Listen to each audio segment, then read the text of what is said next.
여러분, 안녕하세요. 복잡하게만 느껴지는 기업 가치평가의 세계, 그 핵심만 쏙쏙 뽑아 명쾌하게 해설해드리는 여러분의 학습 가이드, 블랙스톤 H입니다. 오늘 우리가 파헤쳐볼 원본 자료의 주제는 바로 가치평가의 역할입니다.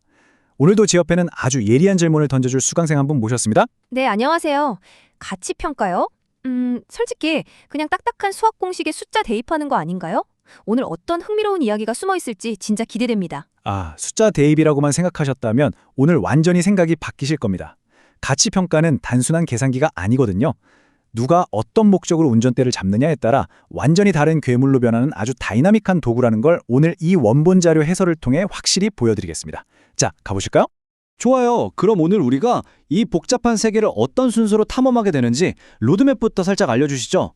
네, 오늘 우리가 다룰 핵심 주제 6가지입니다. 가치평가의 다양한 역할을 시작으로 포트폴리오 관리 전략, 시장을 보는 엇갈린 시선들, 흥미진진한 M&A와 기업금융, 그리고 마지막으로 우리를 감쪽같이 속이는 편견에 대한 경고까지 쭉 이어서 짚어보겠습니다. 자, 그럼 바로 1장 가치평가의 다양한 역할부터 시작해볼까요? 근데요, 어차피 한 기업의 가치를 구하는 건데 결국 똑같은 공식을 쓰는 거 아닌가요? 블랙스톤 H, 공식 자체는 같을 수 있죠. 하지만 이 가치평가를 누가 쓰느냐, 그 목적에 따라 활용법이 180도 달라집니다. 포트폴리오 관리자가 주식 투자할 때 쓸 때랑 아예 그 기업을 통째로 인수하려는 사람이 쓸 때, 또 회사 내부의 경영진이 쓸 때는 완전히 다른 무기가 되는 겁니다. 블랙스톤 H. 이어서 2장, 포트폴리오 관리와 투자 철학에 따른 역할 변화를 보시죠. 오, 투자자가 크게 소극적 투자자와 적극적 투자자로 나뉘네요.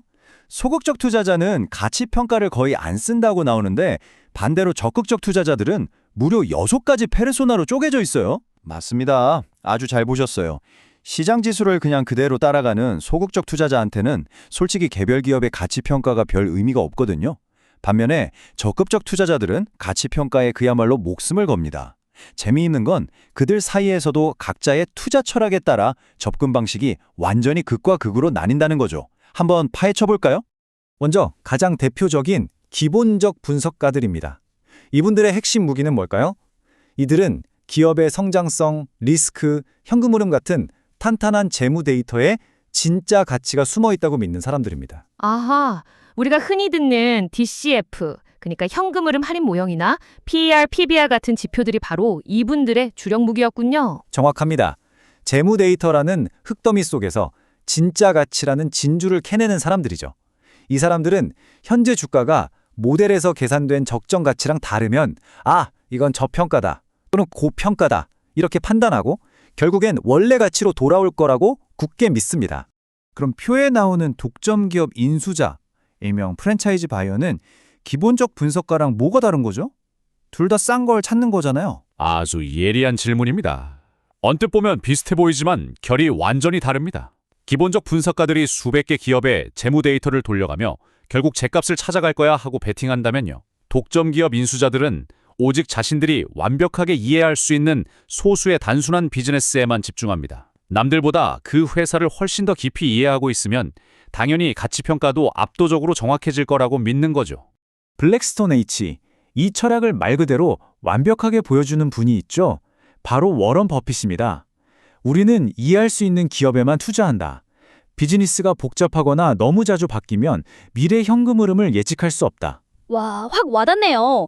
그러니까 아무리 정교하고 멋진 DCF 수식을 써도 그 비즈니스 자체가 너무 복잡해서 예측이 빗나가면 그냥 말짱 도루묵이라는 거네요? 워런 버핏이 코카콜라나 면도기 같은 딱 보면 아는 단순한 사업을 왜 그렇게 좋아하는지 이제야 알겠어요. 자, 그럼 3장으로 넘어가 보겠습니다. 이번엔 재무제표 너머를 보는 투자자들, 시장을 바라보는 엇갈린 시선들입니다. 차티스트와 정보 트레이더의 대결 구도네요. 차티스트는 기업의 실적이나 숫자보다는 투자자들의 심리나 거래량 같은 시장의 교통 흐름만 보는 사람들이군요. 맞습니다. 이분들한테 가치평가는 사실 메인이 아니에요. 그저 차트 위에서 주가가 이쯤에서 지지받고 튕겨 오르겠네 혹은 여기서 부딪혀서 떨어지겠네 하는 걸 찾는 보조 지표일 뿐이죠. 반면에 정보 트레이더들은 최신 뉴스에 모든 걸 겁니다. 호재나 악재가 빵 터졌을 때 지금 주가에 이 뉴스가 얼만큼 반영되는지를 확인하는 용도로만 가치평가를 쓱 꺼내 쓰는 겁니다. 또 다른 시선도 있습니다. 시점 선택 투자자들은 나무가 아니라 거대한 숲을 봐요. 거시경제를 쫙 살피면서 지금 주식시장 전체가 너무 거품인데 이걸 따지죠. 그럼 옆에 있는 효율적 시장론자는요? 이 사람들은 시장 가격이 곧 진리이자 진정한 가치라고 믿는 거네요? 와우, 정답입니다. 이분들은 지금 눈앞에 보이는 주가에 이미 모든 정보가 100% 완벽하게 반영되어 있다고 믿어요. 그러니까 남들처럼 숨겨진 저평가 주식을 찾는 게 아니라 거꾸로 현재 주가를 보아하니 시장이 지금 이 회사의 성장성이랑 리스크를 딱 이 정도로 보고 있구나 하고 역산해내는 데에 가치평가를 했습니다. 발상의 전환이죠. 네 번째 섹션, 4장입니다. 여기가 정말 드라마틱하죠? M&A, 기업 인수와 시너지에서의 가치평가입니다. 기업과 기업이 덩치를 키우기 위해 만나는 M&A 전쟁터에서는요, 가치평가가 그야말로 가장 날카로운 협상의 무기가 됩니다. 보통 기업을 인수할 때 프리미엄, 즉 웃돈을 얹어주잖아요. 그 이유가 바로 이 3단계 계산법에 있습니다. 첫째, 인수당할 기업이 혼자 있을 때의 적정 가격, 즉 기본 가치를 구합니다. 둘째, 두 회사가 하나로 합쳐졌을 때 빵 하고 터지는 시너지 가치를 더하는 거죠. 아하, 1 더하기 1이 3이 되는 거군요. 그럼 마지막 세 번째, 구조조정 가치는 혹시 기존에 일 못하는 경영진을 확 물갈이해서 얻어내는 그런 밸류를 말하는 건가요? 바로 그겁니다. 특히 싸움이 치열한 적대적 M&A에서는 이 구조조정 가치가 인수를 정당화하는 아주 치명적인 명분이 되곤 합니다. 근데요, 선생님, 적대적 M&A처럼 막 서로 싸우고 뺏고 뺏기는 상황이면 사람들의 욕망 때문에 가치평가의 편견, 그러니까 바이어스가 엄청나게 낄 것 같은데요? 블랙스톤 SH. 정말 예리하시네요. 오늘 내용의 핵심을 정확히 찌르셨습니다. 여기가 바로 차가운 팩트와 인간의 뜨거운 욕망이 정면 충돌하는 곳이에요. 잡아먹히지 않으려는 방어자는 자기들 가치를 우주 끝까지 부풀립니다. 반대로 어떻게든 먹으려는 인수자는 자기가 부른 높은 가격을 정당화하려고 애널리스트들을 쥐어짜죠. 숫자가 얼마나 처참하게 왜곡될 수 있는지 보여주는 아주 완벽한 예시입니다. 자, 이제 5장으로 들어갑니다. 기업 내부로 시선을 돌려보죠. 기업 금융과 가치 극대화입니다. 아, 밖에서 투자할 때만 가치평가를 쓰는 게 아니라 회사 안에서도 결국 모든 결정이 기업 가치를 높인다는 하나의 목표로 돌아가는 거네요. 그렇죠. 경영진이 매일 하는 고민을 생각해 보세요. 어떤 신규 프로젝트에 투자해서 돈을 벌지 결정하는 프로젝트 선정. 그 거대한 자금을 은행에서 빌릴지 주식을 발행할지 고민하는 자금 조달 전략. 그리고 그렇게 번 돈을 주주들에게 어떻게 보너스로 돌려줄지 정하는 배당 정책. 이 세 가지 레버리지를 땡기는 모든 순간이 결국 기업 가치를 펌핑하는 과정입니다. 가치평가의 원리를 모르는 경영자는 운전대 없이 고속도로를 달리는 거나 마찬가지죠. 블랙스톤 H.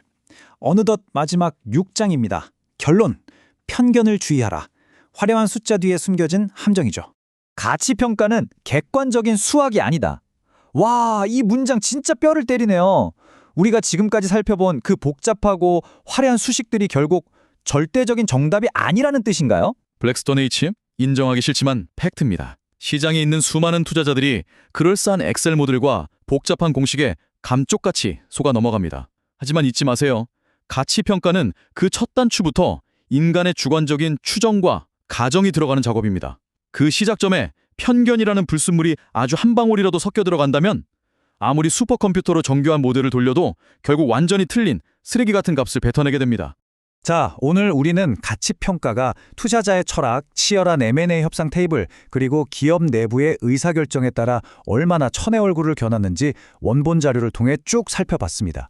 그리고 그 완벽해 보이는 숫자들 뒤에는 항상 흔들리는 인간의 심리가 숨어 있다는 것도 확인했죠. 이제 오늘 해설을 마무리하면서 여러분께 조금 도발적인 질문을 하나 던지고 싶습니다. 가치평가가 결국 우리가 만든 가정에 의해 좌우되는 거라면 지금 당신이 모델링하고 있는 그 엑셀 속에는 과연 어떤 은밀한 편견들이 숨어서 작동하고 있습니까? 허유, 진짜 훅 들어오시네요. 무작정 엑셀 숫자만 맹신하기 전에 내 마음속에 있는 편견부터 싹 다 점검해봐야겠다는 생각이 번쩍 듭니다. 오늘 진짜 유익했어요. 훌륭합니다. 복잡한 공식을 다루는 화려한 손놀림보다 그 숫자의 본질을 꿰뚫어보는 맑고 객관적인 눈이 훨씬 더 중요한 법이죠. 오늘 저희가 전해드린 이 원본 자료 해설이 여러분의 날카로운 투자 통찰력을 기르는데 큰 도움이 되셨길 바랍니다. 지금까지 복잡한 가치평가의 세계를 안내해드린 여러분의 가이드 블랙스톤 H였습니다. 그럼 우리는 다음 시간에 더 흥미로운 주제로 다시 만나요.